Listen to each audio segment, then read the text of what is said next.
Good morning, no? Good morning sa lahat ng makakapanood ng video na to.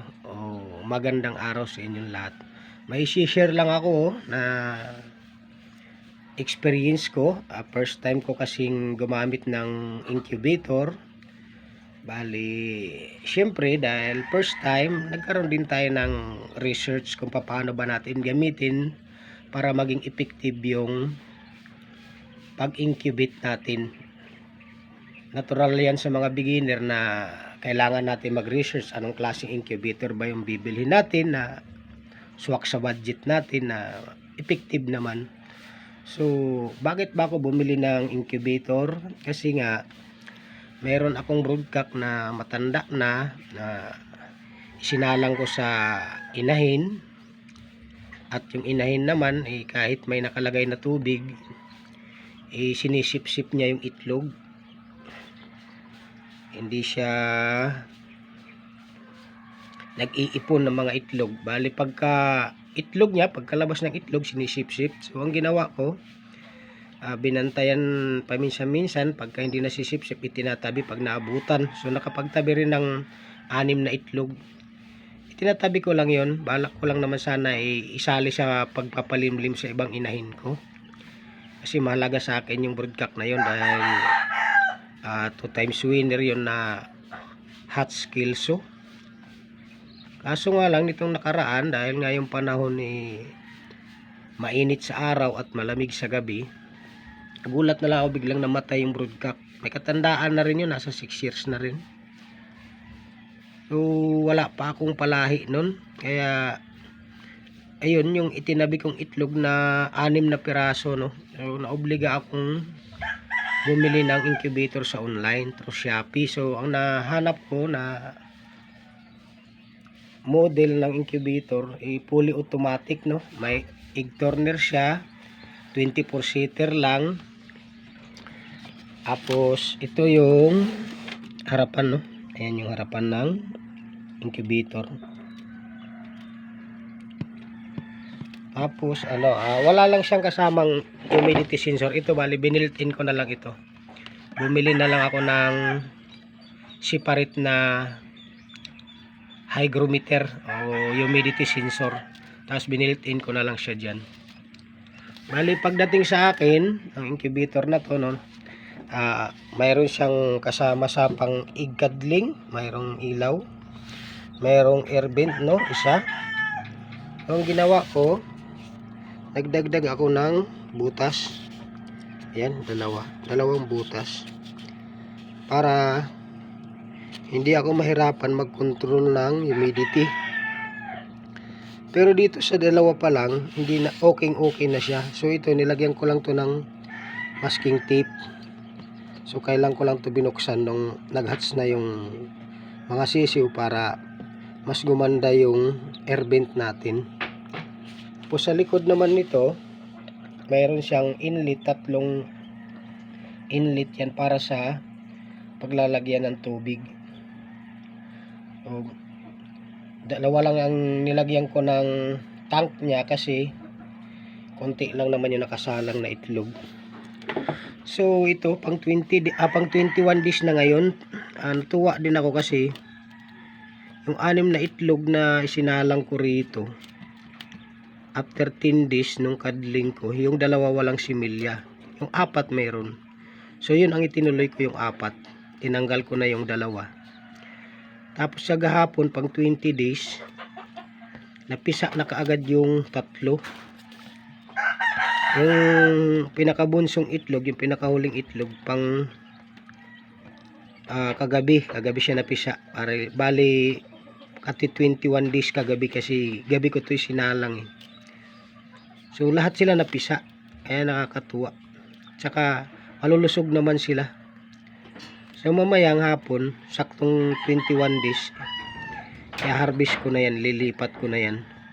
Pero kagahapon naglagay na ako ng tubig doon, konti lang naman yan para meron silang mainom kasi medyo nauuhaw na rin kasi kagahapon pa yung iba dyan, di ko pa naman nilalagyan ng pagkain yan.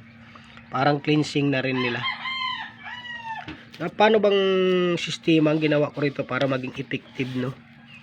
Yun nga doon sa mga napapanood ko sa mga ni-research natin na yung humidity daw, D1 to D18 is 55 to 65. And then yung temperature naman nito, dahil naka-factory sheet naman to, 37.8 yung off niya, tapos mag-uon siya ng 37.2.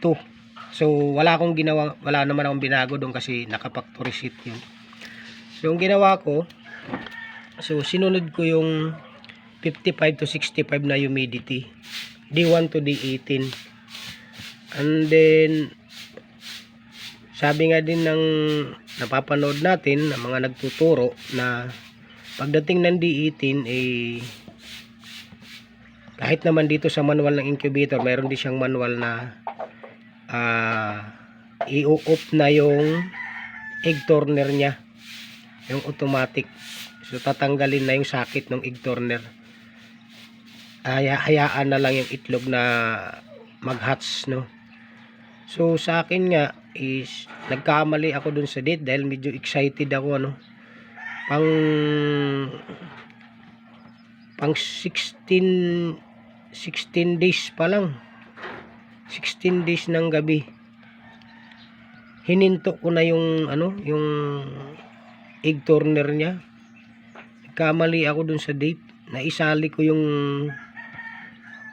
unang salang ko, no, nasama ko sa pagbilang na dapat kinabukasan pa pala yung 24 hours nun. Alam mo na, sa pagiging excited, so napansin ko na lang ba't di pa siya nag-hatch. Kaya nung ni-review ko yung binilugan ko dun sa calendar, mali pala yung date. So kinabahan ako dahil baka mamaya hindi mag-hatch, maka-apekto. And then nung pinahinto ko yung egg turner, gabi ng 16 yun nag-adjust na rin ako ng temperature. Nagbaba ako ng 7.2 to 37.2, sorry, no, 37.2 ang off niya, tapos 36.5 yung on ng sensor. So napansin ko, di hinayaan ko na lang, ganun na lang siya, no. Apo inantay ko, sinisilip ko yung kinakadling ko yung itlog sa gabi. Buhay naman yung mga sisiw sa loob ng itlog. So ayun, 20 days, kagahapon napisa naman yung 3, tapos kagabi napisa din yung 1. So lahat naman napisa. Hindi naman yata nakaapekto yung mas maaga kong pinahinto yung egg turner. Saka medyo nag-adjust ako ng temperature. So okay naman, akala ko nga di mapipisa. Kaya masasabi ko maganda tong nabili kong incubator kasi effective, no. Lahat siya napisa. So yung sinunod ko rito na humidity is D1 to D18, 55 to 65. Tapos nung D18 to 21, minonitor ko talaga, bali 76 to 80. Halos hindi ko na pinapalayo doon na lang ako talaga nag-maintain ng humidity na yun. And then nung nakita ko na may piping na yung itlog, may tinukaan na, inalalayan ko ng konting biyak para hindi naman mahirapan yung sisiw magbasag ng shell. So okay naman, hindi ko naman sila napansin na nahirapan. So nakalabas naman sila ng maayos at saka malulusog naman. So para sa mga baguhan na gagamit ng incubator, no, mas maganda yung ganito, yung fully automatic, kasi hindi siya gaanong hassle. May egg turner, madali i-adjust yung temperature niya, and then yun, mag-built-in na lang kayo ng humidity sensor kasi mahalaga rin talaga yung ma-monitor mo yung moisture. Ito masasabi ko naman na success, no, legit yung incubator na to. Pambahay lang ito, pang personal ko lang. So ayan, malulusog yung mga sisiw. 4 lang naman yan. Ayan, mamaya harvest ko na yan. So yun lang naging experience ko, no. Kinabahan nga ako dahil akala ko magkakaroon ng problema dun sa mas napaaga yung pag-adjust ko ng temperature at saka yung pag pahinto ng egg turner. So wala naman naging epekto. Bali nung nag-hatch na to sila pala, nung nag-hatch na kasi tumaas yung humidity dahil siyempre yung sisiw may pawis, tapos yung eggshell nila may mga fluid pa. So umabot siya ng 86. So ang ginawa ko na lang, tinanggal ko na lang yung masking tape nung pangatlong air vent para mas lumakas yung pasok ng hangin. So bumalik naman siya sa 81, mga ganyan. 78 to 81. Okay naman. And then yung temperature, nagbababa rin ako ng konti. Ginawa ko na lang 37. 37 insakto, no? 36.5 ang on at 37 naman yung off. So okay naman, parang komportable naman sila. Sakto lang sa kanila yung medyo maligam-gam lang, hindi naman yung mainit masyado sa loob. Ayun lang, maraming salamat. Sana makatulong din to sa mga baguhan pa lang, no, na magtra-try ng automatic incubator. Thank you.